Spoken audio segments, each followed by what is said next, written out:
అనూహ్యంగా పార్టీ మారారు. అంతే అనూహ్యంగా ఎమ్మెల్యే అయ్యారు. అంతకంటే అనూహ్యంగా మంత్రి అయ్యారు. ఇక అంతే, ఆమె గల్లాపెట్టలో కాసులు గలగల్లాడాయి. అందినగాడికి దోచుకున్నారన్న ఆరోపణలు వెల్లువెత్తాయి. వైసీపీ ఓడిపోయిన తర్వాత ఆమె అవినీతి భాగోతాలు సాక్ష్యాలతో సహా బయటకొస్తున్నాయి. అప్పటి బాధితులంతా ఇప్పుడు పోలీసులను ఆశ్రయిస్తున్నారు. తమను నిలువు దోపిడీ చేశారని వాపోతున్నారు. ఆమె చిలకలూరిపేట మాజీ ఎమ్మెల్యే, మాజీ మంత్రి విడుదల రజని. ఆమె అవినీతికి అంతే లేకుండా పోయిందన్న ఆరోపణలు పెల్లుబిక్కాయి. వైసీపీ 5 ఏళ్ల పాలనలో ప్రజాప్రతినిధులు అందిన కాడికి దోచుకున్నారన్న ఆరోపణలు చాలా రోజులుగానే ఉన్నాయి. ల్యాండ్, శాండ్, మైనింగ్ ఏదైనా సరే ఎమ్మెల్యేలు, వైసీపీ నేతల చేతులు తడపనిదే పని కాదన్న చర్చ జరిగేది. ఈ క్రమంలో ప్రతి ఎమ్మెల్యే 1000 నుంచి 1500 కోట్ల వరకు వెనకేసుకున్నారని ఒక ఆరోపణ ఉంది. మంత్రులైతే అంతకంటే చాలా ఎక్కువే వసూలు చేశారు. అలా కలెక్షన్ చేసిన వారిలో మాజీ మంత్రి విడుదల రజని పేరు పెద్దగా వినిపిస్తోంది.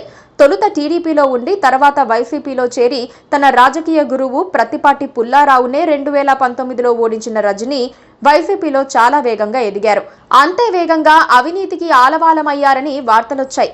2024 ఎన్నికల ముందే వైసీపీలో ఆమెపై ఆరోపణలున్నాయి.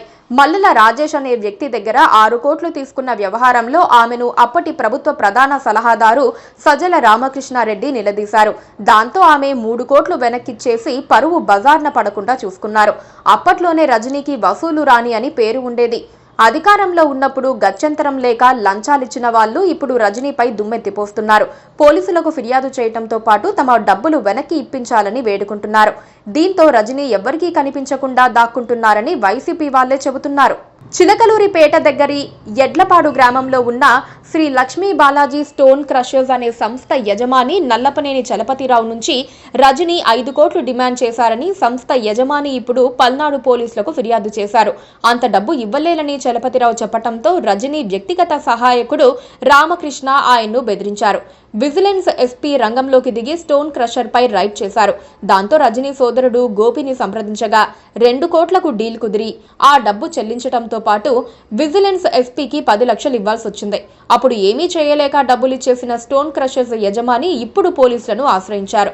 చిలకలూరిపేటలోని ఓ గ్రామంలో రైతుల నుంచి రజనీ తీవ్ర ఆరోపణలు ఎదుర్కొంటున్నారు. జగనన్న కాలనీ పథకం పేరుతో రజనీ తమ గ్రామంలో 200 ఎకరాలు సేకరించి ఎకరానికి 2.5 లక్షలు లంచం తీసుకున్నారని బాధిత రైతులు ఆరోపించారు. తొలి దశలోనే రైతుల నుంచి ₹1 కోటి వసూలు చేశారని వారు పేర్కొన్నారు. రజనీ బాధితులు ఒక్కొక్కరిగా బయటకొస్తున్నారు. ఈ క్రమంలో చాలా మంది పోలీసులను ఆశ్రయిస్తున్నారు. ఏదేమైనా ఒకప్పుడు గ్లామర్ గర్ల్ గా బాగా ఫేమస్ అయిన విడుదల రజనీ ఇప్పుడు అవినీతి ఆరోపణల్లో చిక్కుకొని విలవిల్లాడుతున్నారు.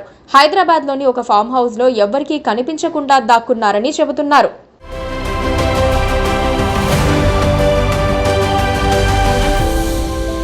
Please do subscribe to Please do subscribe to Please do subscribe to Please do subscribe to Please do subscribe to Please do subscribe to KTV Telugu KTV Telugu KTV Telugu KTV Telugu KTV Telugu Please do subscribe to KTV Telugu.